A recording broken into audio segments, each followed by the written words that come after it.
thank you, Dr. Gregory Archer from Texas A&M University.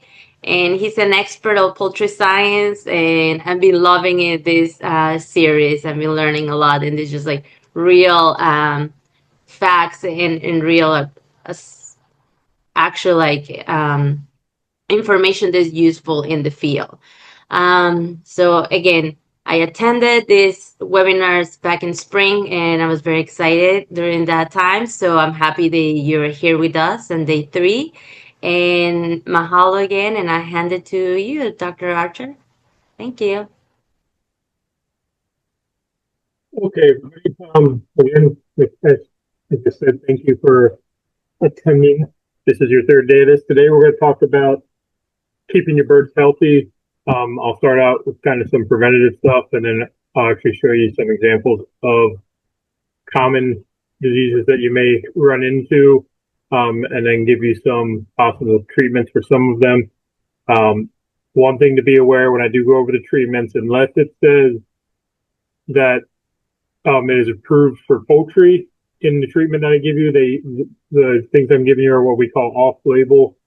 They're provided to me by a veterinarian. It means that there's no approved time for that. Basically, you are to give it to your chickens, and then to make it. We don't know the exact safe time limit before you should eat those eggs. So when we get to that point, I generally say if it doesn't say that, I wouldn't eat the eggs or sell the eggs to anybody for at least a couple of weeks after giving them your chickens the medications, just because we don't know how long it takes to get in their system. Again, because it's not approved in poultry, because they haven't done that testing on those yet. So the first way that you're going to keep your birds safe is basically by a concept called biosecurity. And that means you're protecting your birds from disease. You're trying to keep what we call vectors away from infecting your chickens with some type of disease or illness. A vector is anything that can transmit disease. So that can be rodents, birds, insects. It could be your shoes, your friend's shoes. It could be the car tires on your car, depending on where you've driven your car. It could be any shared equipment. If your friend, somebody, your neighbor, and they're like, oh, my water is broken, or I need an extra feeder. Do you have one? And you lend it to them. Could be people you allow, like your best friends or your relatives, to come around your chickens. Could be your pets. Could be the feed that you buy, depending on where you're getting it from. Could be the water. Could be dust, air. Anything can basically carry disease, and so it gets really hard, and we try to minimize the amount of exposure we give our birds.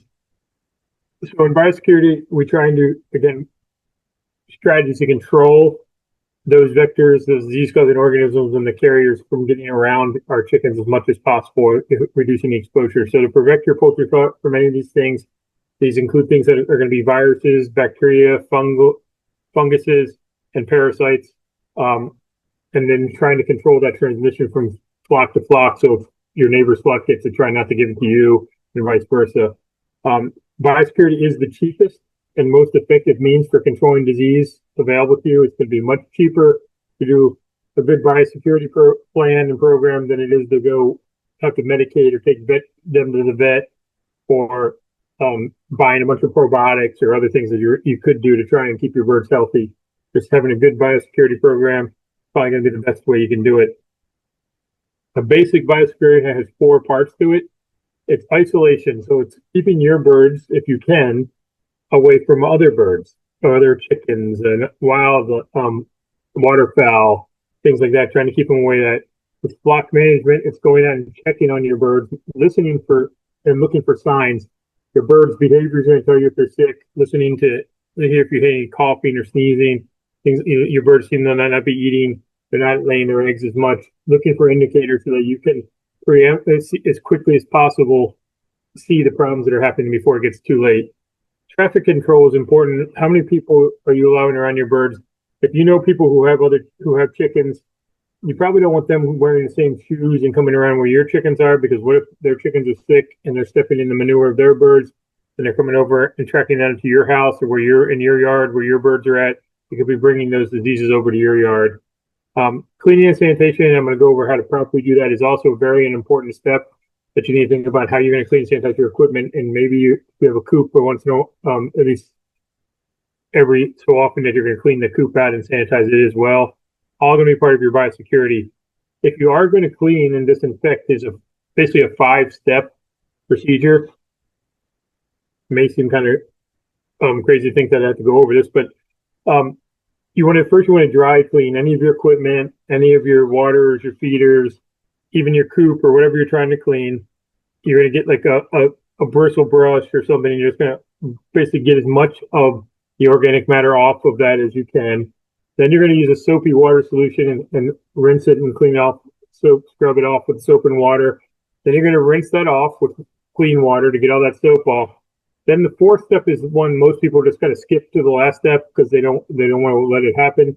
But you want to let your equipment or whatever you're trying to clean and sanitize dry, because you have to let it get all that water off. Because if you just add the disinfectant, your quaternary ammonias, your bleach solutions, or whatever you're disinfecting with, onto something that's still got the wet rinse water on it, you're diluting your disinfectant. So you're basically making your disinfectant not as effective. So you may not be doing as good a job. So let the stuff dry.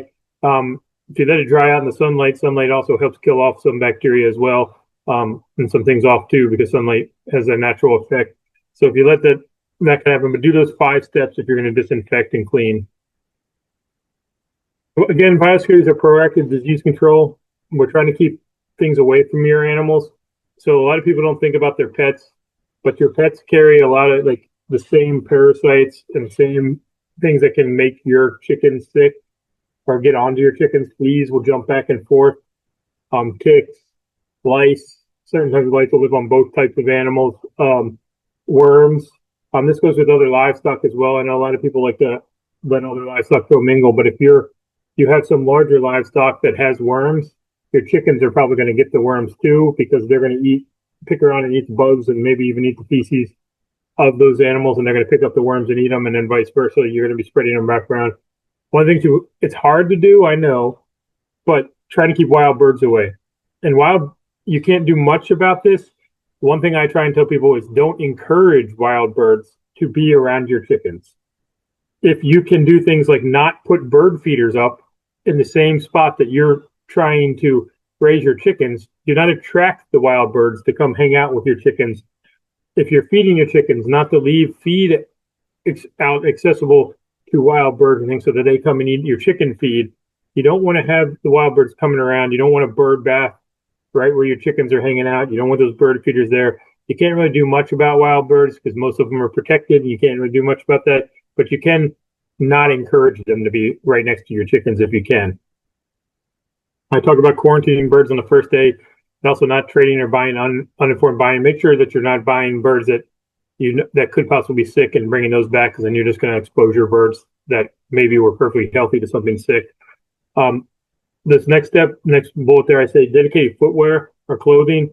You can go as far as buying disposable booties and things. You don't really have to go that far, but having some type of boots or shoes that you wear when you're going out to clean your coop or be around your chickens, and then taking those shoes off and not wearing those shoes to go elsewhere or wearing shoes that you've been around other birds or poultry around. You don't want to go, and I tell people this too, is like if you're buying food from a feed store, think about everybody else on this webinar. If they live near you, might be going to that same feed store to buy feed. And if you're all wearing the shoes that you've been around your chickens, you're all tracking stuff into that feed store, and then you're all going back out to your place, back to your house and your birds. So it might be a good idea to wear certain footwear when you go to the store to buy feed, and before you go around your chickens, change your shoes and only go and wear the shoes that you wear around your chickens, so that you're not tracking possible contamination from that feed store, that maybe somebody else wore some shoes that had a little bit of chicken manure stuck to them, and then it fell off in the store, and then you stepped on it and it got stuck to your shoe, and then you bring back that bacteria and viruses possibly and other stuff to your house and expose your birds.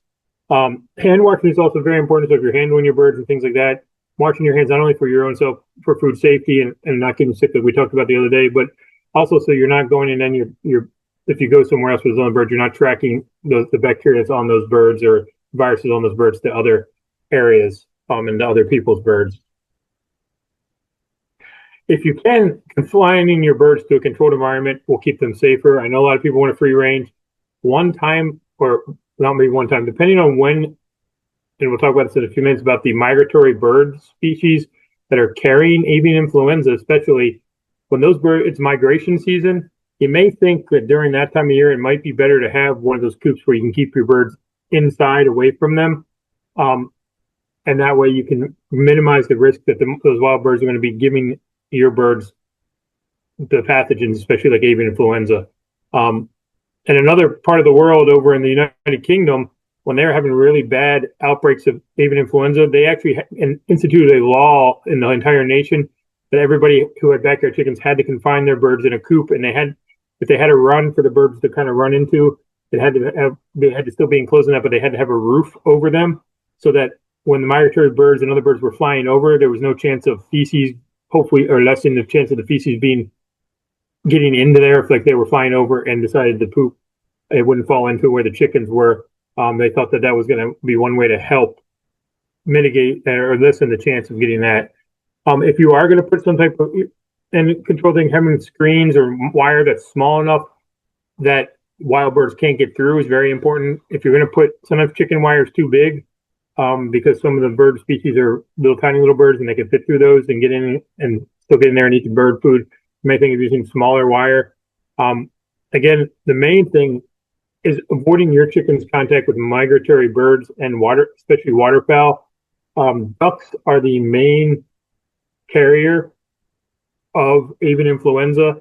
They generally tend not to get sick or show signs of being sick, but they carry avian influenza and then they get close to other birds like chickens or turkeys or other birds, and those birds die like crazy, at high rates while the ducks aren't dying. So not letting your birds kind of hang out with waterfowl. If you have ducks yourself along with your chickens, not letting your ducks go hang out in like a pond or water area with migratory ducks is probably a very good idea, because those, when they go out there, then they can bring back the disease to your chickens if they're coming back from that water area to hang out with your chickens. The last thing it says, restricting visitors. Knowing if someone has a bunch of chickens, you may not want them hanging around your chickens as well, because you don't know if their birds are sick and not showing it, and then they come to your birds and your birds do show whatever they had. Again, reducing habitat for those birds, as I mentioned, attractants as well, but not having a bunch of brush or thick vegetation around possibly where your chicken's coop is or things like that. Trying to keep it so that you have maybe a little barrier from where your chickens are and where those kind of things are, so rodents and other things and insects aren't necessarily living right with your chickens, because even insects they've shown that a lot of insects can actually track salmonella and other things from a chicken coop to another coop when as they travel, they take it someplace else and bring those things as well. You also want to do things like minimize the stressor, part of the biosecurity stressors on your birds. Making sure your birds have fresh feed, clean water, that they're comfortable, they have good ventilation, that they're feeling comfortable, they're not stressed out. That's going to keep them healthier. And if they do get exposed to some of these pathogens, maybe they won't get sick from them, or they might not get, if they do, they'll get over it faster. Just make sure that your birds are in a good, comfortable environment. As I mentioned, doing disease checks, looking for symptoms, looking for things like coughing, sneezing, watery eyes, ruffled feathers, loss of feathers, excessive picking at each other or themselves, labored breathing, sudden drops in eating or egg production or water consumption. All these things are going to tell you something's going on with your birds.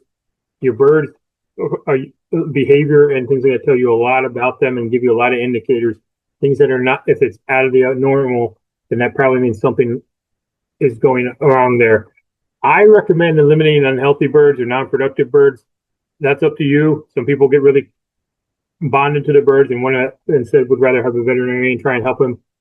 I say get rid of them because if your bird is sick, by the time a chicken is showing you that it's sick, it's probably been sick for a while. And then if you don't get rid of it quick enough, it's going to basically spread whatever it has possibly to the rest of your flock. I think it's better to get rid of one bird to save the rest of your birds, hopefully, than to try and keep that one little bird. If you are going to try and treat them, you need to quarantine them away from the rest of your birds so that they're not, until they're better, that they're not around your birds. we talk about medication. I'm going to show you some of that stuff here. The most important rule is don't over medicate. If it has instructions for chickens or the instructions I give you, follow those instructions or listen to a veterinarian.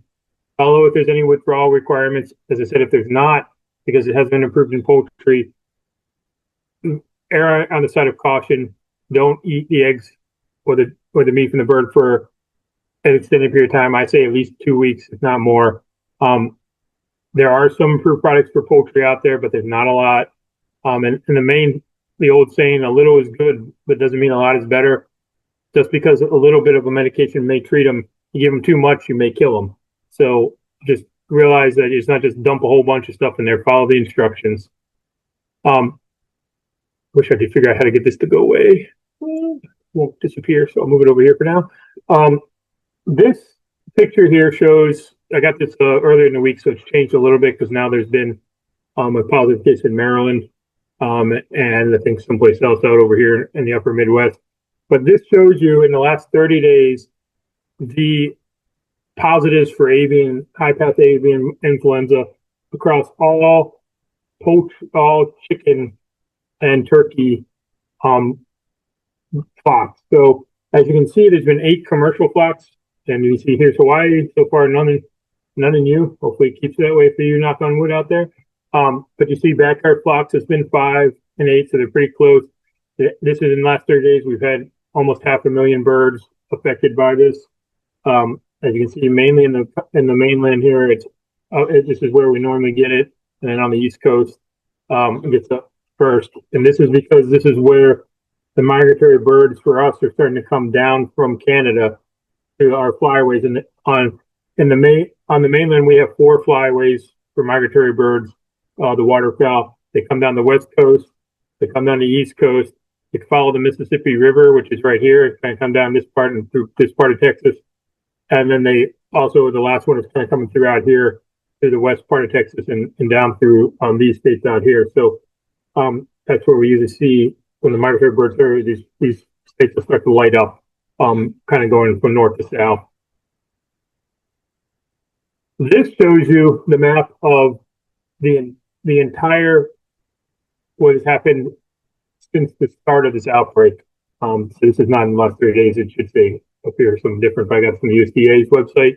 You can always look on the USDA's website for this graph if you want to look it up yourself.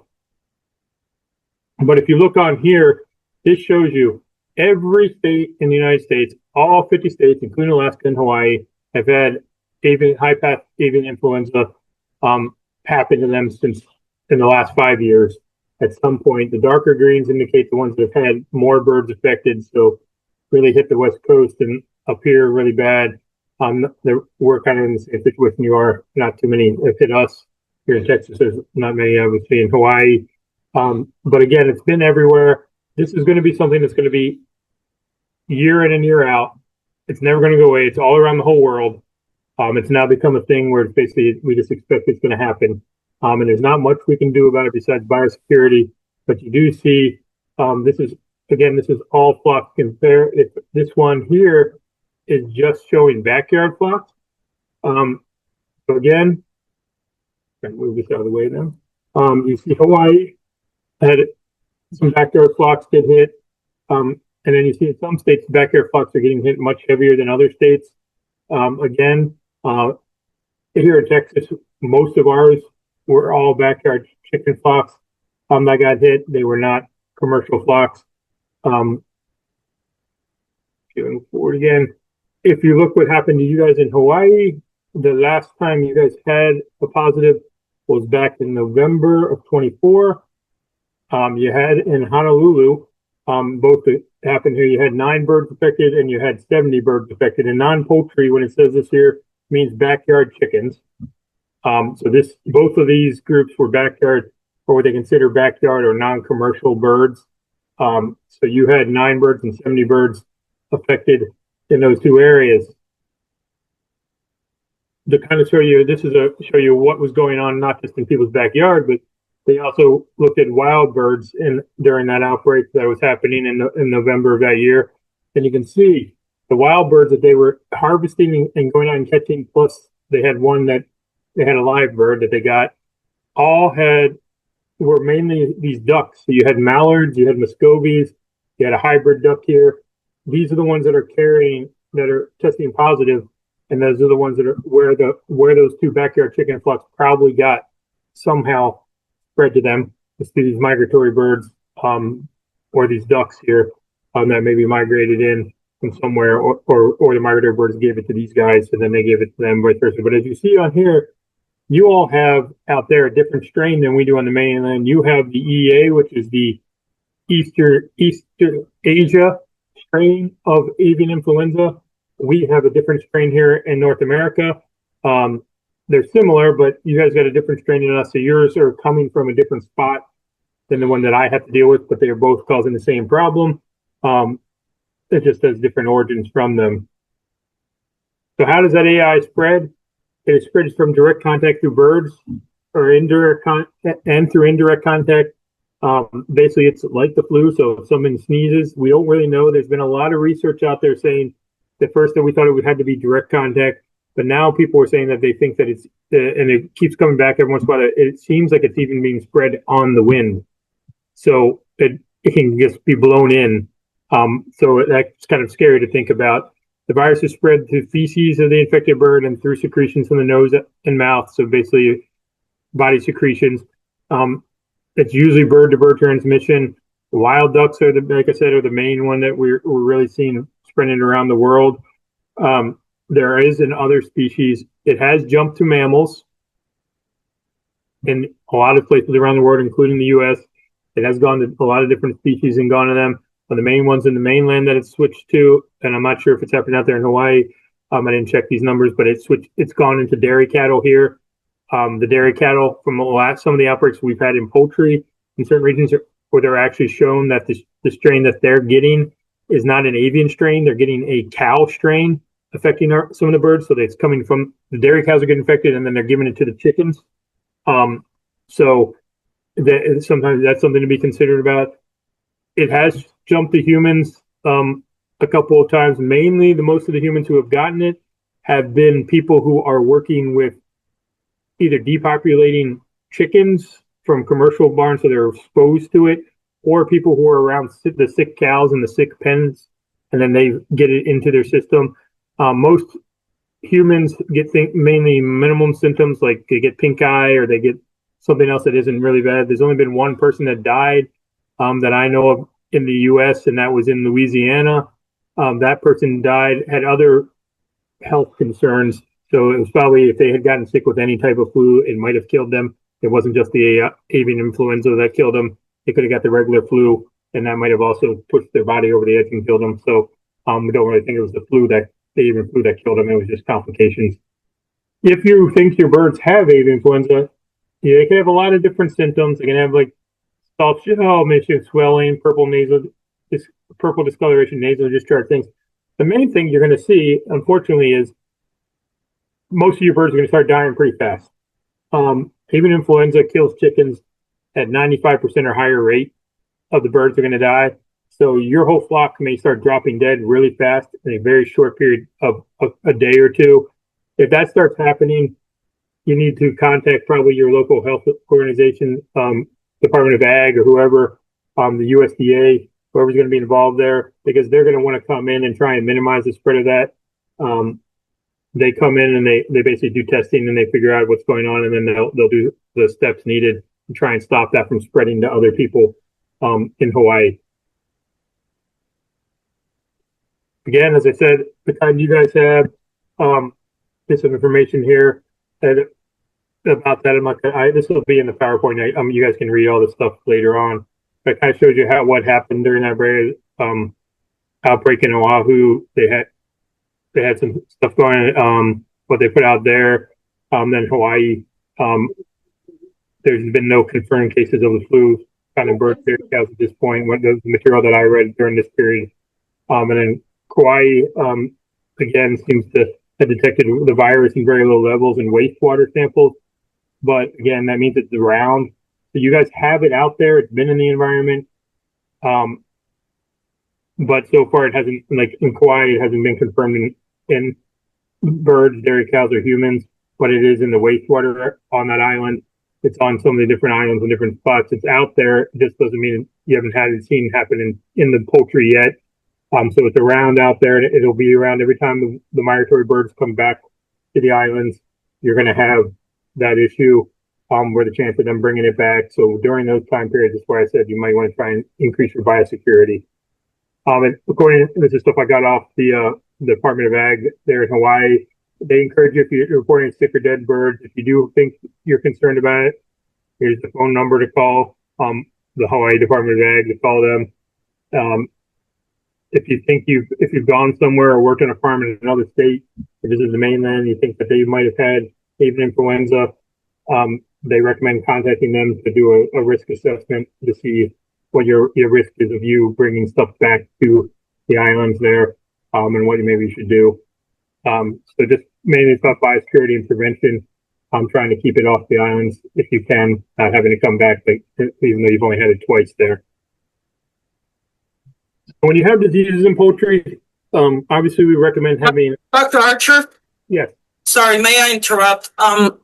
This is Dr. Villarreal. I'm the veterinary medical officer for the State Department of Ag. Yeah, okay. Your information to me on that, so go ahead. So I just wanted to clarify that the positive samples in wastewater of H5 virus, that just means that the Department of Health is doing surveillance every day on water that is used for human consumption and wastewater, so the input and the output, and they just look for one part of the virus that is related to the high path AI, but is not the high path AI. For that, you need to confirm. So basically, what the Department of Health does is, are we dealing with zebras or are we dealing with horses? And then when it says, oh, no, we have a zebras, and then they go and submit those samples and say, now, is it a special type of zebra that we're looking for? Or is it just any other type of zebra? So just because the wastewater has had positives of H5 does not mean it was high path AI. We've only had one premises positive to HP AI. So yeah. I just wanted to clarify that because we need to make sure that we have the correct information. And yes, if you see multiple animals dead, call us, we'll go and investigate, but we have had 0 HPAI in chickens in Hawaii. It was only those Muscovy ducks that actually we think came from a migratory line. So I just wanted to clarify that. Oh yeah, that's what I was trying to say. So it's possible. Hopefully it's not ever going to be there. You guys are, that's one thing about being an island. Hopefully you guys are isolated enough that you guys can hopefully keep it out. But yes, and even there are different forms of AI, as I should say that too, that we have low path strengths too. The high path is the one that we're all worried about. Avian flu has been around forever. So it's also not like it's not a new thing. But I appreciate you clarifying that because like I said, I'm not really that up on what's going on out there in Hawaii in terms of AI. I just was looking up on the resources I could find off the USDA website and what they were saying about stuff out there. So again, so that's all I'm going to say about AI for now. Just be vigilant for it because it is out there in the world. And if you are going places in the world where it's at, you don't want to bring it back because if you guys, like you said, if it's only made in Muscovies, don't bring it back to your chickens. If you can, make sure you're doing good biosecurity and not going around places that have AI. I stay away from it here, and even in my state, when we had an outbreak 6 hours away, and I told people I'm not coming anywhere near it because I don't want to be the guy responsible for bringing it back to my side of the state. Again, if you are going to have any diseases, some of these veterinarians that you all have out there can hopefully help you. I recommend talking to them. And some of the veterinarians on here might get angry at me about this when I say this, but a lot of times my experience with veterinarians is you have to find one that knows about avians and poultry specifically sometimes because it's not their fault. How the vet schools work is they don't usually train that much in poultry. they focus more on the mammals than a lot of times they do the birds in most of the vet schools. So a lot of them are learning more kind of as they're having in their professional careers than they're coming out of school. So if you find one that knows about stuff and has been dealing with it, that's a good thing. They actually, for poultry and specifically, they have to, there's a couple master's programs that veterinarians can go through to become poultry, quote, veterinarians. So what we deal with a lot is sometimes people say, well, I'll go to my vet with my chicken, but they have no idea how to treat them because they don't know the doses and stuff for chickens and things like that. So that's, again, hopefully they can, most veterinarians are trying to help as best they can, but don't expect them to not, like, you know, I used to work at a veterinarian when I was younger, and people were bringing all types of animals, and I remember the veterinarian going, well, I've never done anything to this type of animal, but I'll try and look in a book and figure it out. But again, people think that they know everything about every animal, and they're not. They do their best. They're just like the rest of us. So when you go to your doctor, they try and problem solve and do the best they can. There are diagnostic labs all around the country and in different states. I'm not sure where Hawaii is based out of, but sometimes those also have sometimes veterinary pathologists or something, or they know you can get a veterinary pathologist that you can, like you said, do the testing or do things at for things if you think your chickens are sick with certain things, that they can do the tests on them either by blood samples or if the bird is dead. Depending on what the diagnostic lab, sometimes they want you to bring in a fresh dead bird to look at that stuff as well. Some of the common stuff that you may see in poultry in backyard flocks that happens, one of the most common ones that people see is what we call mycoplasmosis. It's a bacterium. Basically, what happens when your birds get sick with that, they can look like these two pictures here. There's a turkey and a chicken. They get what we call respiratory rales, coughing, nasal discharge. They get conjunctivitis, which is what you see, and sinusitis, which is what you see in these two birds, where you see the swollen up sinuses and then the kind of conjunctivitis in the eyes, watery eyes there. Sometimes they get a secondary infection, and we'll actually talk about this infection later on. It's another bacteria. Again, I'm probably going to say it wrong, colibacillosis. Generally, this is an uncomplicated infection. It's usually not fatal. Again, it's the most common disease in backyard chickens. In order to diagnose it, they have to do a PCR or serology for antibodies. But again, this is one of the most common things that you can see in your poultry. Thank you. The good thing about this one is there is treatment for it. If your birds do get it, you can treat them with Tylene, which is a soluble package. You can buy it. You may have, nowadays you have to get veterinary prescription for basically everything. So you do have to work with a veterinarian who can get you the prescription, and then you can hopefully order it from somewhere, or they can get it for you.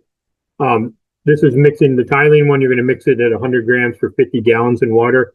And then you're going to give which is about 2 grams per gallon. You're going to give for 5 to 7 days. This is approved in poultry, and the withdrawal time for this one is 1 day in chickens and 5 days in turkeys. So if you give this to them, when you stop giving it to them after that 5th or 7th day, you don't want to eat the eggs the whole time they're on the medication, and then you want to give at least 1 day after they're off the medication before you start eating those eggs again. If you can't get that, you can also look at clindamycin, which again is in the water as well. They come in packets of 75 grams. You put that into the water at 1 packet of 25 gallons, and the same thing, where you can administer that for 5 to 7 days. This one is approved in poultry and chickens, and it has 0 withdrawal time. So while they're on it and afterwards, obviously you can be eating the eggs. It doesn't. There's no need to stop eating the eggs with this one. Another one that we see is infectious Corza. It looks a lot like this. This is one reason when people send me pictures through the email and say, hey, what does my chicken have? I say, well, it's really hard to tell because a lot of them look alike. Mainly also tell them to go talk to a veterinarian who I know here is a poultry veterinarian, because I'm not a vet, so I do not like to do medical diagnosis, even if I can kind of tell what it is. But again, this is another bacteria. It has all the same symptoms as the last one I just showed you. So basically, it's really hard to tell. The only way you can rule out mycoplasmosis, the one before, is by doing they have to do a differential on the birds. And they diagnose it by using a bacterial culture from the sinus material. So they kind of get some of the sinus stuff out of there and see what's actually, they culture that and figure what's growing and see the actual bacteria in there growing. The good thing about this, even though it looks exactly like mycoplasmosis and they're hard to tell, the treatment that's recommended is the exact same treatment for mycoplasmosis. So if your birds have this one or mycoplasmosis, you do the exact same treatment. It's going to get rid of either of them, or treat both of them. So you don't really have to know the difference between the two. If your birds kind of look like either of those pictures, or the veterinarians think it's one or the other, then they can treat them the same way. Another one that's out there, and in our state, we try and keep this out of the state. I'm not sure what the status of ILT is, or LT, sometimes referred to in Hawaii, but this is one of our reportable diseases in Texas. If this comes, and we're battling this right now, we have a few outbreaks that has happened in our state. When this happens in our state, our Department of Ag gets involved, because they don't want it to be here in Texas, so they get rid of all the birds, the flocks that have it. They basically go get rid of them all in that flock. It has similar symptoms with respiratory rails, coughing, conjunctivitis. It can be onset or rapid spread throughout the flock. It can also be smoldering and chronic upper respiratory problem. It just kind of stays in your birds for a long time. This is showing basically their larynx, so you can see there's lots of lesions in there, and this is a microscopic view of that, of the actual infections going on in their larynx there. So that's the two ways they look at PCR or microscopic examination and look at the lesions to kind of see what's going on there. Again, in our state, if your birds get this, they are going to want to kill them all. So there isn't really a treatment in our state. I'm not sure what they do in Hawaii. I assume they're probably trying to keep it out of Hawaii too, if it's not there. So if you guys somehow got this, I don't know exactly the rules for your Department of Ag. I would check on it. Most states have a list of reportable diseases for every species. So it's good to probably check with them and see what those are. If there are any reportable poultry diseases and you get diagnosed with them, you're supposed to contact your Department of Ag, because those are usually a list of ones they're trying to keep out of your state. And if your birds happen to come down with them, they're probably going to want to depopulate your whole flock so that it doesn't get spread anywhere else in Hawaii. I mentioned this one was a secondary infection with those first two I showed you. This bacillus is basically caused by E. coli. Your birds are going to get depressed, lethargic. They may have ruffled feathers, get dehydrated, and really not want to move around. Again, this one can be acute and cause your birds to die, a bunch of birds to die suddenly, or it can be a lingering one that kind of just hangs around your birds and cause them to slowly lose weight over time. Generally, what you see if you were to open your birds up and look at them, you'll see things like this, where you'll see lesions on their livers. You'll see enlarged livers, spleens, things like that. You'll see some lesions on them. This infection is usually due to the hatchery, and mortality is usually very high in the young chicks. So they're in the first few days. So if you get a bunch of chicks that die really early on, a lot of times it's because they're dying from this E. coli infection. And dying, if you open them up and you look at them and they have organs that look kind of cottage cheesy and like this and gross like this, it's most likely that they got an E. coli infection. That's what's killing them. If they don't die from it, you can treat them with tetracycline at doses of 200 to 1,000 milligrams per gallon of drinking water. There's a range there because it's dose dependent on the severity. If your birds are really sick with this, you're going to want to give more. If they're not so much, you may get away with a little less. Again, consulting with a veterinarian. And you administer this for 5 to 7 days, and this one has a withdrawal time of 1 day as well. We talked about Merrick's yesterday or the other day a little bit. It's caused by a virus. There are 3 serotypes. There's a virulent one, an anti-virulent one, and then there's a turkey version out there. It is an infectious virus produced in the feather follicles epithelium and shed through chicken dander. So that can contaminate the environment that way. It remains infectious for several months at room temperature and for years at refrigeration. So inhalation is basically the main route that birds get it. Basically, the dander that they're shedding off their own, one chicken shedding off, is then the other chickens inhale that, and that's how they're getting infected with it. Merrick's disease is a pretty bad disease. You don't want birds to get affects almost all the organs in the body can be affected for it. Depending on the virus strain, how the birds you got, the exposure rate, and things like that, it's going to be how bad it's going to be. It can result in paralysis, depression, respiratory problems. Birds can go blind. They can do perd doers. Basically, they don't do well. The paralytic and nervous symptoms are usually observed at 4 months or later in age. Their older birds usually show the paralysis effects of it. Neoplasia effects appear usually after 1 year. That's basically talking about cancerous growths happening. Once infected and recovered, birds are going to shed indefinitely. So even if you treat this or they make it through, and they're going to shed forever. So it's going to be in their dander, and they're going to basically give every other bird forever of that. So if your birds get merrics, it's no reason to try and keep them alive. It's better to get rid of them, so they don't spread it to every other bird that they're ever exposed to. Again, this is some of the necropsy stuff they look at. These are lesions on the organs. See some lesions here. Discoloration's going on. It affects pretty much everything. This bird's paralyzed. They can't walk anymore. Things like that happen to these birds when they get this merrick disease. The good thing we talked about the other day is it can be prevented through vaccination. You can ask the hatcheries that you get your birds from to hopefully vaccinate before you get them. I think they were talking about to import this into Hawaii is an extra permit, but it does exist for vaccine. You can do yourself, but it may be, as I said, if you had to get an import license or whatever or permit to get this in there, probably easiest just to ask the hatcheries to do it themselves. As you see on here, as I talked about, this thing right here, reconstituted, only lasts for 2 to 3 hours, and it does 1,000 doses per vial. So you're doing 1,000 doses. So if you don't have 1,000 chickens, you're just wasting your money doing it. So it's best to do it. Have the hatchery do it because they can do it right after they hatch, or they can actually do it when they're still inside the egg at 18 days of incubation when they do vaccinations at that age. So just check that box when you're buying birds if you can, and have them vaccinated for this so they don't have all that stuff happening on the previous page. The other one we talked about was fowlpox. This is called, all other species of birds have their own version of pox. But again, it's through mechanical transmission of the virus through the skin. The most common way that is through mosquitoes.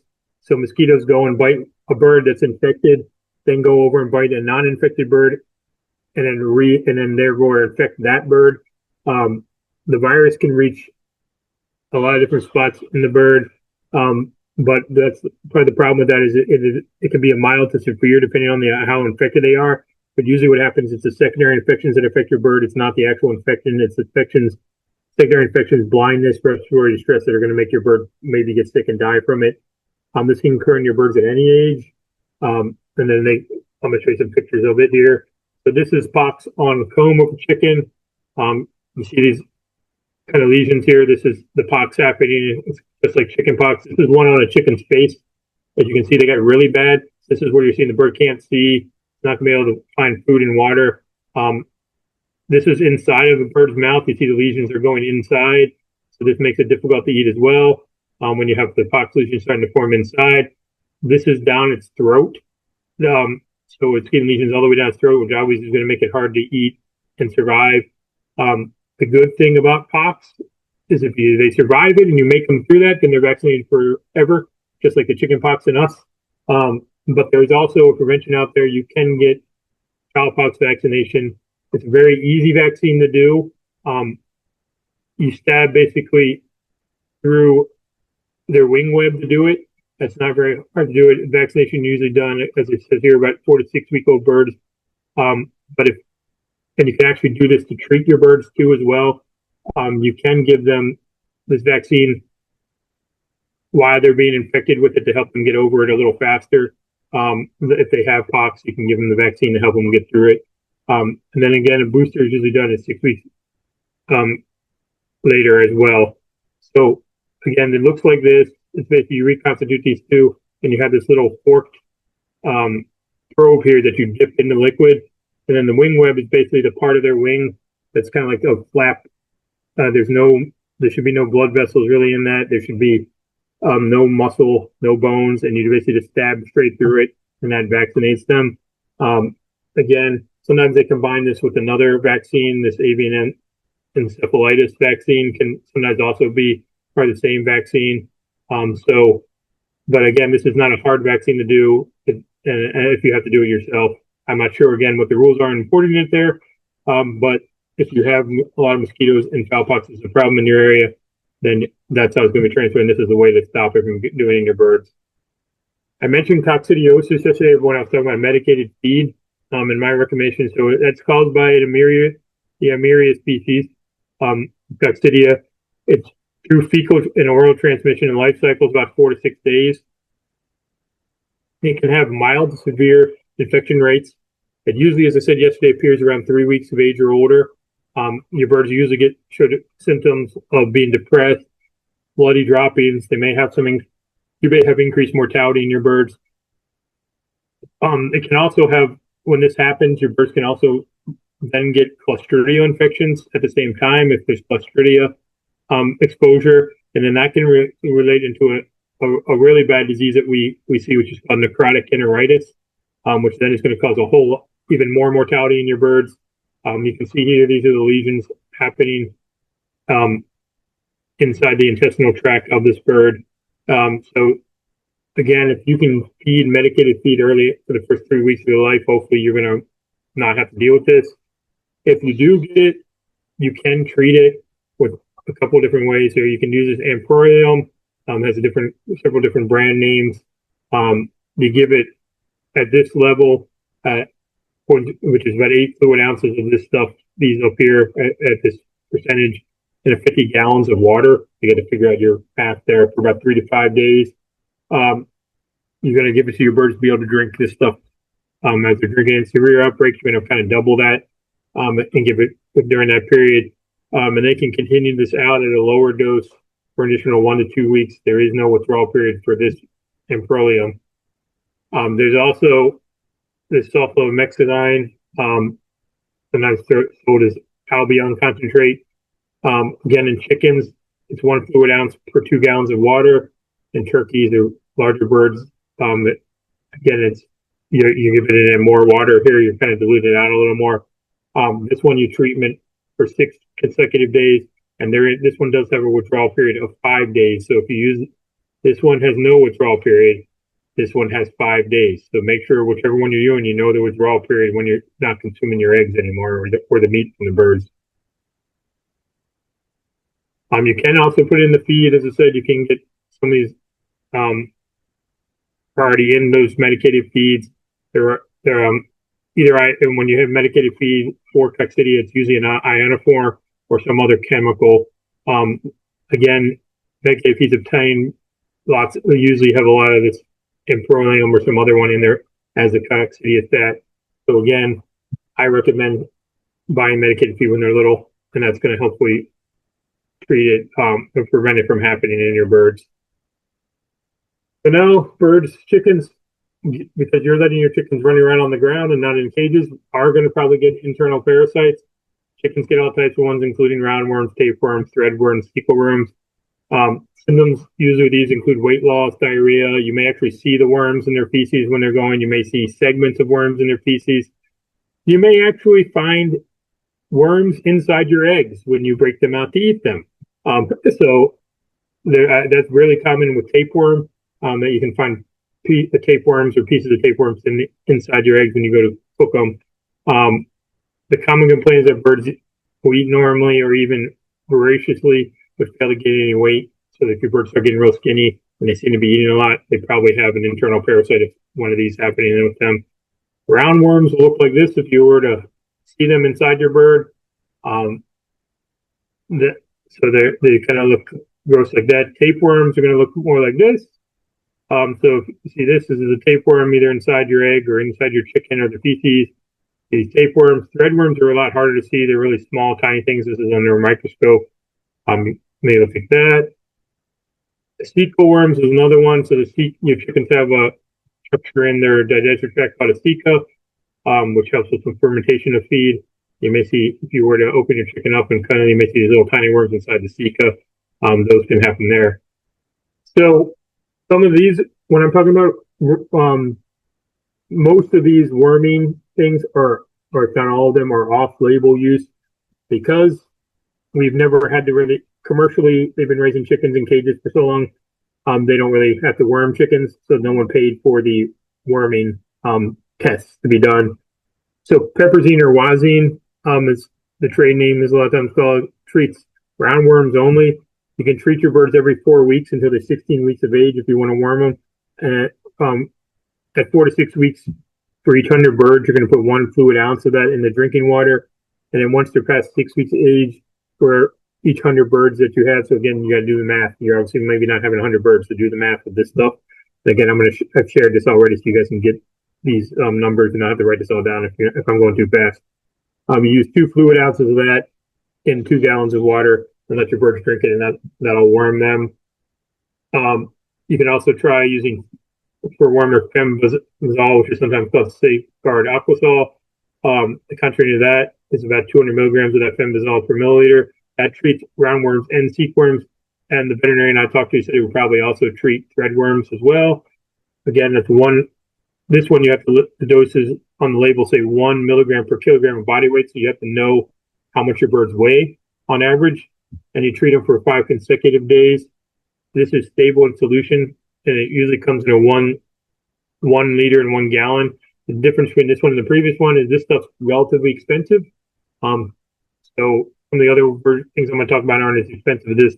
This one is approved in poultry, specifically layers, for egg production, and there's no withdrawal. So that's the one benefit of this is it is approved in poultry, where some of these other ones are not. So like this one, this version of fembazole, it's sold as Safeguard 10%, Pancur 10% is not approved in poultry.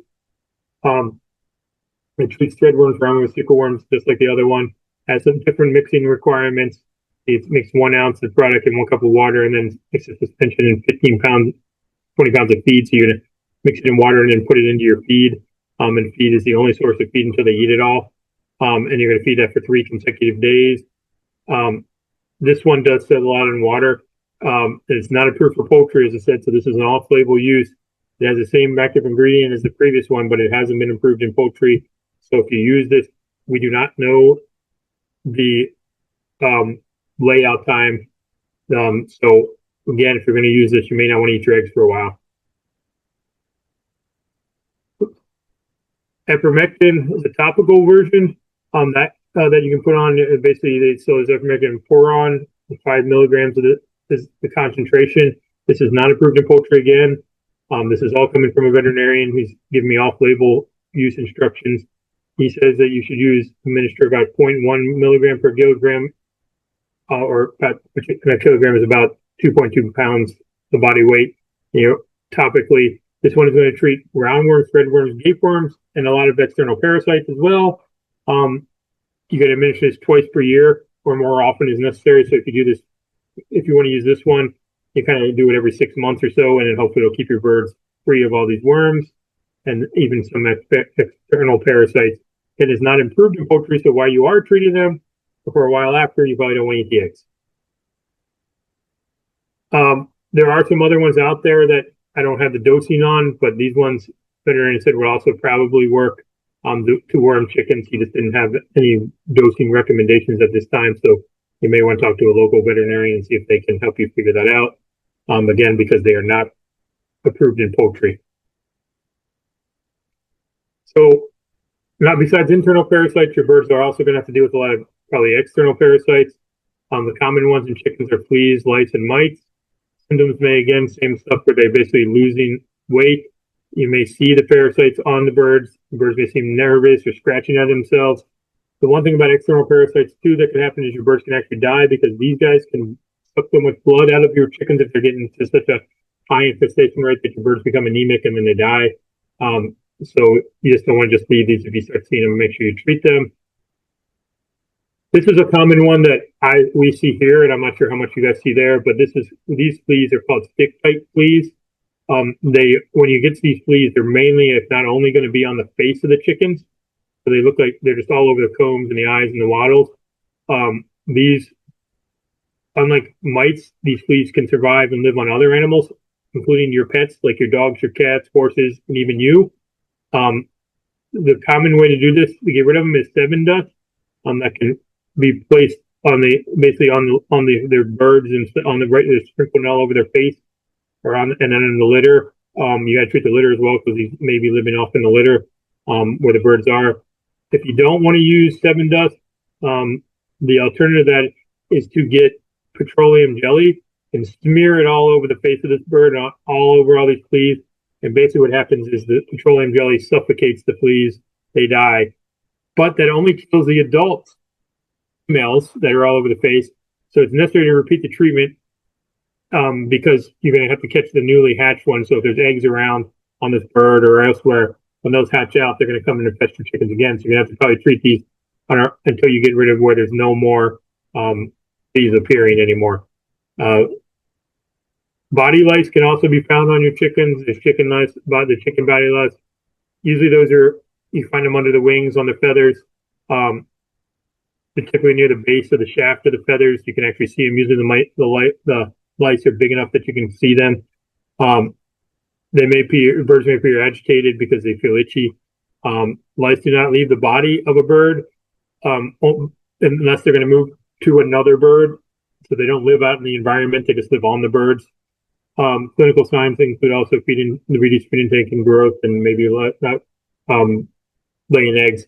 You can use insecticides like these Prozac insectrin dust or Poultry Guard or ivermectin. You can also, if you don't want to use chemical ones, you can use organic insecticides derived from chrysanthemums. That will also work to get rid of these lice on your birds. Foul mite is another one. It looks a lot like this. Most of this you've seen on some of these are the mites, and some of it's just the fecal matter from the mites there. It's the most common one found on poultry. The foul mite feeds on the blood of the poultry, so again, it can cause anemia or lack of egg production or decreased feed consumption. They can also bite humans, so if your birds have these and you're touching them, they may get onto you and bite you and cause itching and irritation of your skin. They appear to be really tiny moving specks on the skin. Most of the time you find them near the rear end on the vent of the chicken. Sometimes they also are underneath the wings. They basically hang out where it's kind of moist. So those areas, again, similar stuff to the last one. Insecticides like the insectrin dust, Poultry Guard, ivermectin will work on these. And then if you don't want to use those, the chrysanthemum-based insecticides will also work on the foul mites. Sevin dust also works on mites as well. Another one that you may see are these scaly leg mites on your birds. You don't really necessarily see the mites themselves. This is a microscopic one. What you'll more likely see is that the scales on your bird's feet and legs seem to get real dry and flaky. Again, that because they get crusty and things like that, that's because they're feeding on there, and sometimes they even reduce the blood supply enough that the bird's toes kind of just basically fall off and they lose toes. Again, similar stuff. Ivermectin will get rid of these. You can coat the entire leg and feet with petroleum jelly and kill them that way, just like we talked about the fleas. Or you could dip their legs in linseed oil, and that will also do the same thing. The bonus of the petroleum jelly and the linseed oil treatment is that it's going to, not only is it going to suffocate them, it's actually going to add some moisture back into the legs of your chicken that are being dried out by those mites. So it may actually help with the feet and the legs of your birds while they're recovering from that infestation as well. While they prefer, again, to live on the birds, they can live outside on the ground and in your coops. So if you you have these scaly leg mites, you don't just treat the birds. You need to use an insecticide in the surrounding area and kill them off in the litter and everywhere else where your birds are possibly going to be exposed to them. The regular chicken mites are also out there, sometimes called roost mites or red mites. They're common around the world. But unlike the foul mite, they don't live on the bird. So they can usually be easily controlled by insecticides in the environment. But again, the life cycle of them is about 7 to 14 days. So you're going to have to basically treat them 2 weeks apart. Make sure you're killing them all. At each is done down here 4 to 7 days, or even sooner, 4 to 7 days apart from each other. And then you're probably going to have to retreat possibly up for 6 months because they can survive off of a chicken without feeding on a chicken for up to 6 months. So you may have to keep treating them because they're just living off in the environment and not going on to your chickens. These aren't as common, though, as I said, as the foul mite is. Some people like to try and do some other treatments like sulfur dust by putting self-administration bags. So I guess by filling like a bag with sulfur dust and hanging it and letting your chickens kind of bump into it so they get sulfur dust on them. That may work. Some people use bags full of sulfur dust or sulfur dust itself and put it straight onto the birds, or on the litter. That can work as well. Other things like organophosphates, which are these are the trade names here, will also work. But these ones, obviously, you're treating a lot of birds with it, so you may not need all this stuff. Permethrin-based insecticides work too. 4 ounces for almost 4 gallons will treat a lot of birds, almost 400 birds there. So permethrin-based insecticides work a lot on a lot of these. If you are going to use those ones, usually 1 gallon of finished spray will usually do about 100 birds. You need to have a good pressure in your pump sprayer or however you're doing it, because you want to really penetrate the feathers and get them basically soaked all the way through when you're treating the birds. And after the birds are treated, you also need to do the whole facility. So if you have a coop, you're spraying your facility, your coop, all the cracks and everywhere else, the whole thing, until the point of runoff. You want it to be soaking wet. You want to really get in there, because these little parasites are living in all those little cracks and crevices trying to hide in there. Again, 1 finished gallon will do about 100 square foot, so that's a 10 by 10 foot area. So you want to directly spray into the cracks and crevices. As I said, the birds in the entire area, if you're using these as a parasite control, need to be done every 2 weeks, or at least 2 weeks apart from when you have the infestation once, and then do 2 weeks again. A lot of people ask about more alternative things like garlic.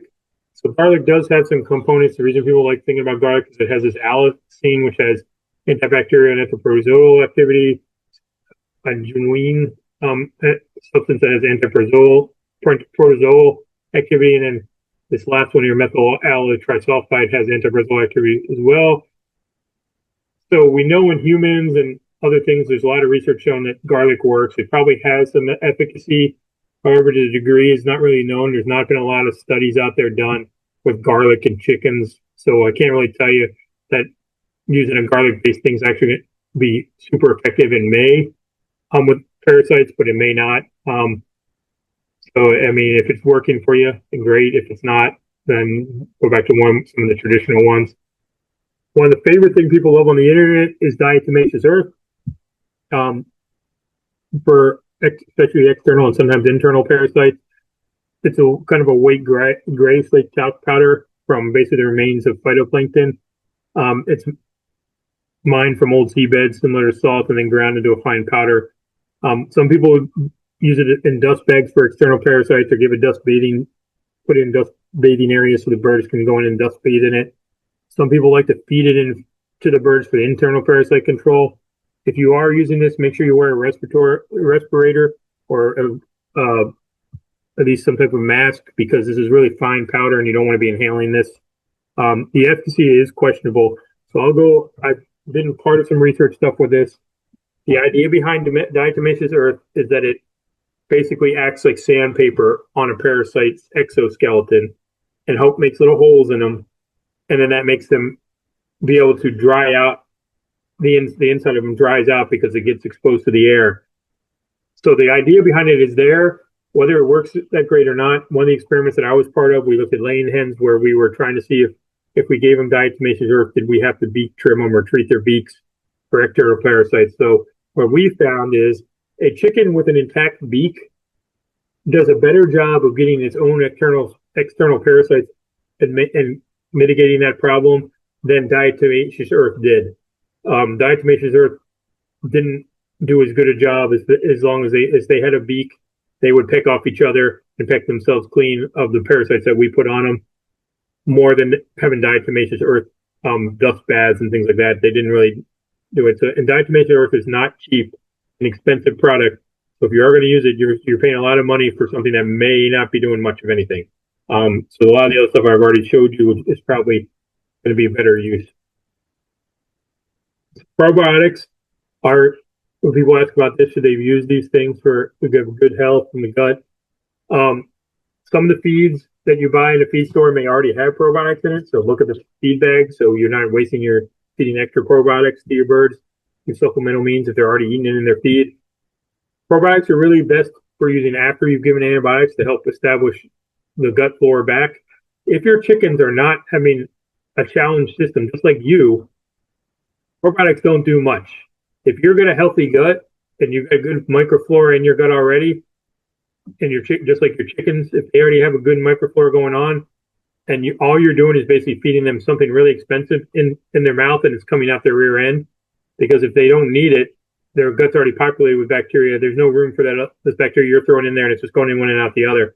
It's usually good if you're, like I said, if you've already given them antibiotics and you might have killed off some of their good bacteria and you're trying to repopulate, or if you're having some diarrhea or something like that and you're trying to help repopulate the good bacteria after you've gotten them from being sick. That's usually the best time to do it. We talked about some of these other things, like I mentioned the E. coli infections. Sometimes chickens get air sac infections. That's usually due to poor air quality, so bad litter management. Same thing with the ammonia irritation. If your chickens are getting ammonia burns or going blind from ammonia or having respiratory problems because you're not maintaining the litter very well, and so you're getting really bad litter quality. So if you have any of these problems, if that's on you and you need to do better managing your litter. I mentioned coccidiosis. A lot of that's due to dirty litter or just having litter or poor quality litter. That's where it's living in the litter. But again, if you use that stuff, hopefully you can keep it down where they don't get infected, or if they do, it's not bad enough to kill them once they get older. So the vaccinations that I recommend minimally for backyard chicken is Merrick's, and then to do the fowl pox if you have mosquitoes in your area. Other possible vaccines to consider is Newcastle disease and infectious bursal disease. But I say to those, I would contact maybe the local veterinarian or someone in the Department of Agriculture and see if those are either even concerns in your state, or if they, like people said maybe yesterday, maybe they don't want you to vaccinate for them because they don't want them in that vaccine to be in the state. Those are the main four that I would consider in your backyard chicken worrying about having vaccines for. Beyond those, there are some other ones out there that, like I said, if you want to vaccinate them for, great. But these are the main four I would say to vaccinate your birds for. If you're looking for other resources like this about how to do good biosecurity, the USDA has a Defend the Flock program where they have some stuff about biosecurity, signs of illness in your birds, a lot of resources and stuff out there. So it's a really good repository of information. I already mentioned the extension websites through the state, but also through other states, and also the national extension website. All have lots of good resources on how to keep your birds healthy. Again, you may contact your local veterinarian, and they may be able to help you with disease stuff with chickens if they're used to doing that. A lot of the ones, at least here, that I deal with, don't usually deal a lot with chickens. They're used to more dealing either with cats and dogs, and even the livestock veterinarians are used to more the larger livestock and not necessarily dealing with chickens. So a lot of times they don't really have the quick answers for you. If you can find somebody, like in our state, we have one or veterinarians that work with our diagnostic lab that are poultry pathologists, and they're a really good resource for us that we contact them all the time to say, hey, I send backyard chicken people to them and say, go talk to them and ask, so tell them your symptoms. And a lot of times they'll help diagnose them and help give them information to give to their local veterinarian to get the prescriptions or whatever to treat the birds or take care of them. That's all I have for you guys for today. I'm ready for the questions. Yeah, thank you. That was very, very informative. And also, we've seen some of the diseases here in the field. Personally experience like fowl pox. So now I'm very aware of vaccination, and that's the best way prevention. We have the veterinary medical officer, Dr. Aurora. She's joining us from Maui, and is a state veterinarian, and she would like to kind of share some of this information at state level, some of the things that are applicable to this area. So I'll hand it the microphone for Dr. Aurora, and then Mele, after that we can go. We have, I believe, a couple of questions in the chat. Thank you. Thank you. Thanks for letting me chime in here. Thank you, Dr. Archer. Great presentations all 3 days. Lots of great information. I just wanted to make sure that the people listening here know that we are available at the Department of Agriculture to help you with these things. Anytime you have a health disease questions on chickens. Dr. Archer is right. Most of us do not learn about poultry at vet school. There are some people that specialize in chickens, and those are actually your extension people that are putting this together. So definitely go to them first. They have a lot more information than most veterinarians will have. Just a couple things. Our department name has actually changed last month, so it's no longer HDOA, it's DAB, it's Department of Agriculture and Biosecurity. So all of the websites are now dab.hawaii.gov. So again, I see people writing down D as in dog, A, B as in bird, dab.hawaii.gov. You will find information there of what diseases we are. Thank you, Melanie. She just posted it on the chat. You will have information about what requirements you need to bring chicks into the state. Older birds, usually poultry, are not allowed unless there's a specific reason for it, but you have to go through permits. Couple other things. Yesterday there was a question about Merrick's vaccine and shedding. So yes, there is shedding after vaccination. It is well documented. If anybody wants copies of the studies that show that, I'll be happy to send those to you. The thing is that the virus that is used in the vaccines is different than the wild virus. So it's called attenuated version of it, but it's a live virus. So yes, it will shed, but it's a dummy version if you want. It cannot cause disease. Okay. So I just wanted to clarify that because the question came up yesterday. And finally, one of the things I would like to say with Tylosine, be careful because it has problems in humans. So if you are planning on treating with Tylosine, you got to be very careful because there have been deaths in humans with injectable Tylosine. Granted, it's injectable Tylosine, but it's cardiogenic. So to the point that those of us that use it injectable, if we poke ourselves, we stop everything we're doing and we go directly to the ER and tell them, I just injected myself with Tylosine. So I don't even carry it.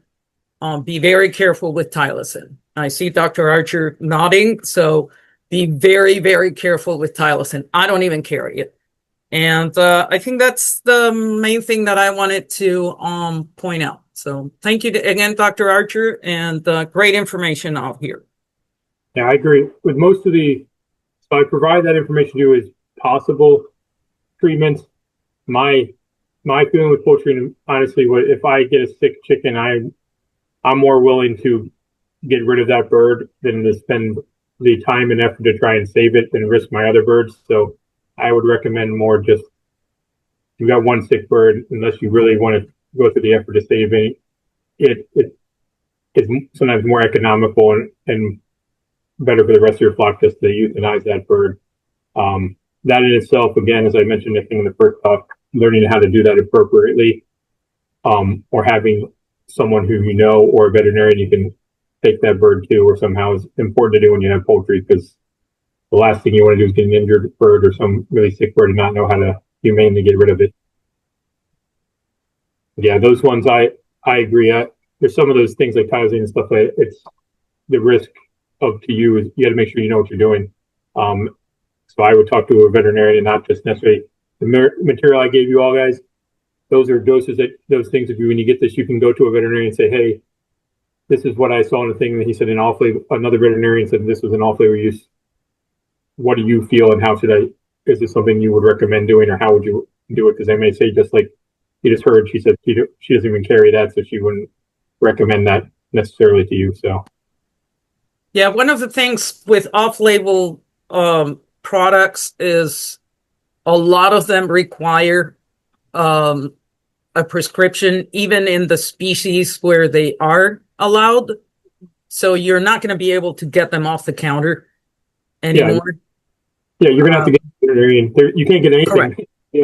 anymore from a feed store anywhere else anymore for anything. It's all veterinary prescription only now. So that makes it a lot harder for small scale people to just use things inappropriately, but also to get them at all. I mean, that's one of our complaints I get all the time is now I have to get a veterinary prescription. Yeah, because we want you to do it correctly instead of just going to the feed store and buying whatever you want and dosing your animals however. So yeah, so a lot of the products are approved, say, for example, for horses or for cattle or for sheep and goats, and then they're not approved for poultry. So that's why they're called off-label in poultry. So they might be available out there, but even now they are restricting a lot of these products. If it is approved for horses, you need a veterinary prescription for the horse. So, yes, this information helps, but you might not be able to get the product. Yeah. And, great. Oh, sorry. And some of the stuff, just want to follow up, some of these things may be becoming more available to veterinarians to use as on-label use for poultry as backyard chickens continue to grow, and also as the commercial industry is moving towards cage-free production and pasture raising poultry, because they're going to have to start paying for some of those testings to be done to get the approvals to be able to say, yes, we can use it in poultry. Because so in the next 10 years, I suspect we're going to have a lot more things available to your veterinarians to write prescriptions for that have approved already dosing. But again, you still have to get a veterinarian to do it. You can't just get it yourself. You can't order it off the internet and then start giving it to your birds. Yeah, we have this thing called Minor Use, Minor Species Act. So for certain species that are not used often, like sheep, goats, reptiles, and the backyard chickens, we can use that in there. So minor use, minor species, but again, it's only under a veterinary prescription. Yes, exactly. Great. But yes, Great. hopefully it gets better in the next few years. Yeah. Thank you. I'm just gonna close off my audio. Thank you, Dr. Aurora. Would you mind sharing your contact information in the chat with everyone? Someone did ask earlier in the Q&A about who is our state vet for Department of Ag and the federal vets in Hawaii. So I did post a link in the Q&A that you can use to search for accredited veterinarians in your area. There's different ones across the county for the state vets. So you can use that. And Dr. Isaac Maeda is the lead for the division right now. So he's another person that information I put in there. But Dr. Aurora, if you don't mind sharing your contact information. And I see Dr. Gabby just unmuted herself as well. She's another source. Yeah. No, it's fine. I would say I'm a little rusty on chicken medicine for sure. But if we have, I think one of the challenges that I run into just with the few people that have asked me is a lot of the times when I do have to order product, I'm ordering it for much larger quantities than what the amount of birds are. And so I don't know if it might be better to maybe see if we get like a collective, if we have on the different islands, multiple backyard chicken people that want to kind of get together, and then we can maybe get a list, and then I could order for kind of like batch order for everyone. And then that way, if we do need to split things up, we could go have a day, and I could, biosecurity up and go to different farms and whatnot. We might be able to kind of modulate out some of these items or divvy them up a little bit so that they're maybe, I don't know if that's a reasonable solution. What do you think, Millie and Dr. E? Yeah, if you're okay with us sort of making sharing your guys' contact information. Thank you, Dr. Aurora. I see your message in there, and we'll share all this information to the participants for contact for everyone. Yeah, I think that's a great idea, Gabby. it would, I mean, I have to think about the VCPR, but if you can, so it's called the valid-client patient relationship. So that means that the veterinarian prescribing the drugs, in this case, Dr. Ase, would have to know your farm, not necessarily each animal, but your farm, so that the reason behind that is that sometimes there are circumstances that show different needs in different areas. So even, for example, in Hawaii, we have differences between islands. So we have certain diseases in Kauai that we don't have, but the other way around, we have diseases in some islands that we don't have in Kauai. So we want to keep things out of the islands. So that's why we have certain restrictions to move animals to Kauai, for example. So this is where the valid client-patient relationship, called VCPR, comes into place. So you have to have that relationship with the veterinarian to be able for the veterinarian to give you the best treatment for your animals and the best outcome for everybody, not just you.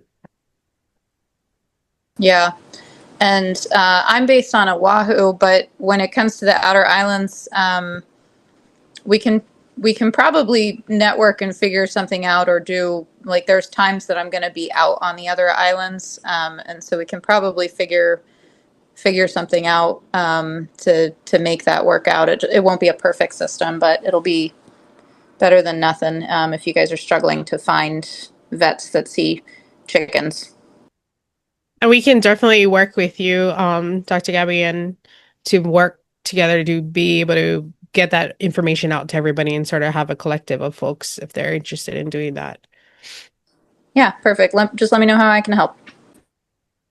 Appreciate that. I'm going to move to our questions in the Q&A. First one is asking, do we need to use gloves when we touch our chickens?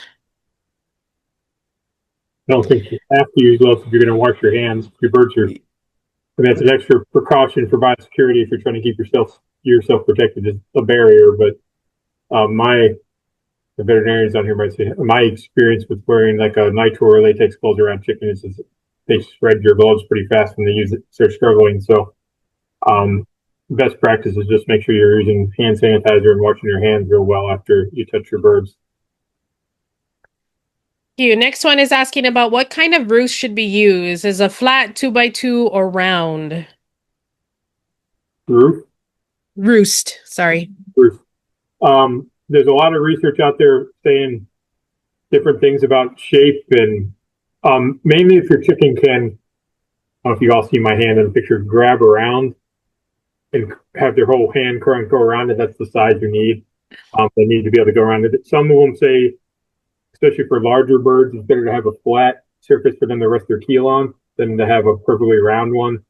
There's a lot of research making oval shaped ones where they have a flat and then it round, so their feet can wrap around the circular part, but their breastbone, their keel bone can rest on the flat part. But it's mainly about you want the chickens to be able to grab around. You don't want to use too big of a circular or too square, something that they can't get their feet around to kind of grasp on if you're trying to give them something to perch on. Next one says, I've heard that using Crisco can work in the same as petroleum jelly as an antibacterial, especially if the comb is affected, to put it directly on the comb. Have you experimented with this, and is it effective? I have not. It's just basically putting fat on them. I assume it's just kind of like a moisturizer. I don't know how much antibacterial it's going to do. If I sealing it for a while, if you've coated it on there thick enough, but I haven't done anything, so I can't say firmly yes or no that's besides doing some type of moisturizing, maybe with some animal or whatever. All right. Next one is, since my birds free range, my backyard wild birds do come to the feeders. Are there any feeders to keep them out? For out of your chicken feeders, not really. It's going to be more putting them maybe maybe feeding it, if you're free ranging, maybe having a spot where you can let your chickens into that the wild birds don't get into. I mean, building some little structure that they come in to eat in when you try and not let the birds get into that area. Otherwise, yeah, it's just deterring as much as you can. Not having the top of your feeder open so that they can, you have one of those open feeders that they can go and like get into the top, limiting the access as much as possible. It's going to be hard to do. I mean, I'm just imagining you guys are a trout. Some of the areas out there are probably pretty lush and lots of birds, so it's probably hard to keep wild birds away from your chickens. Compared to somewhat here. I mean, we have lots of birds here of different types that we have to deal with, but trying to reduce it. I mean, it's going to be next to impossible to stop them. You just don't. Wild birds and things like that do carry lots of different things that could make your chickens sick. And actually, the opposite is true too. Your chickens have stuff to make the wild birds. So the nature people out there may not want you exposing your chickens to the wild birds too. It's kind of going the other way around. You never know. We're passing diseases back and forth. So just try and limit it as much as possible. I usually tell people the bird feeder thing, because I know lots of people who will tell me, and then they have a bird feeder sitting like 5 feet from where their chickens eat. And I'm like, well, your yard's pretty big. Could you put the bird feeder over there and not put it right next to where your chickens are eating? Yeah. I've seen some of the other what are they called? You know, we were talking about them, the treadle feeders where the birds have to step up onto them for it to open. And I know it's calibrated to a certain bird weight. I haven't have personal experience, but I know that there's been some other feeders that some folks have tried. But I think you have to train your birds to be able to use them.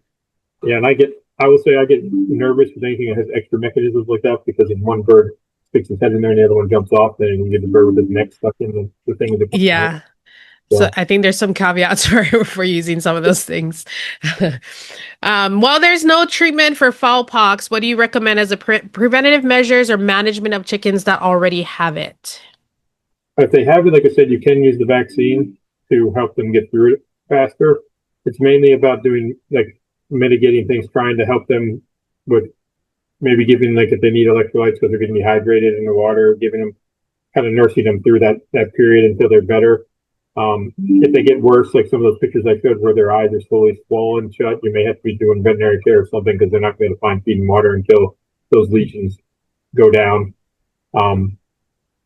If you can get them through that period and keep them getting food and water, then they hopefully are going to make it through. Just basically keeping them well enough to get through that infection. But you can use the vaccine as a way. It actually says in the label, I think somewhere in those vaccines, on how to, if you're using it as a treatment, how to give it as a treatment if they're already infected. All right. Thank you. That was the last question that I had in there. And I think there was one. Oh, was there another one in the chat? I thought I saw. Yeah, I believe so. Give me a second. Let's see. So yeah, it was one question from the chat. What are the common causes of ascites and what the treatments are available? Ascites? Yeah, ascites. Ascites is, for the most part, it's due to high elevations. So if your chickens are being raised at high elevations, they can get that. It's basically, if you open them up, they get like kind of air bubbles. Find like the air sacs kind of expanded inside it, and there's kind of bubbles. It's kind of if someone's raising them up on top of a mountain or something, that's basically you're gonna have to deal with it more than if you're more at sea level. There's not much treatments for it. It just kind of happens. As far as I know, there's not much you can really do about it. We don't see it too much here in Texas because we're at a pretty low elevation. It's more of an issue like in the mainland and places like Colorado and places where people are raising birds at higher altitudes. So if you have a couple of spots probably in there where people are up, or maybe up on the mountains or something where it's a little higher elevation than being at the coast, they may have to deal with that a little more. So it's basically due to that increase, and it's especially if you're moving birds up and down from elevations, taking them places or bringing them up there, you may want to try and acclimate them a little bit first. Usually seeing it birds at higher elevations than it is lower ones. So There was one more question, and then I think Dr. Aurora has another comment for us. But the other question, I think you kind of answered already because they were asking about medications that are readily available, meaning that it can be purchased without a veterinary prescription. As far as antibiotics, that was one thing that we said you pretty much need a prescription. But what about the other treatments for mites and things? Most of those, I believe, are over the counter still. Like things like pymethrin and Seven Dust. The Seven Dust is basically the same stuff you can sprinkle on like your tomatoes and stuff like that for insects. Pretty harmless to people and stuff. Most of that some of those you can get it pretty easy. Anything that you used to maybe go to the feed store and buy like medication stuff, most of that now is regulated and veterinary prescription only. So there's a lot of farmers and some of the other stuff that you're going to have to get a veterinary prescription in order to get. But things that are natural stuff like things with chrysanthemum based stuff and things like that, usually those you can find in stores. It's the same stuff you spray in your garden basically to get rid of pests on your vegetable gardens. Right. And Dr. Aurora, I think she had another comment for us here. Yeah, thank you. So just a couple comments. So ascites is actually the accumulation of fluid. Yeah, the fluid, sorry. And so it is, as he mentioned, very normal in the high altitude disease.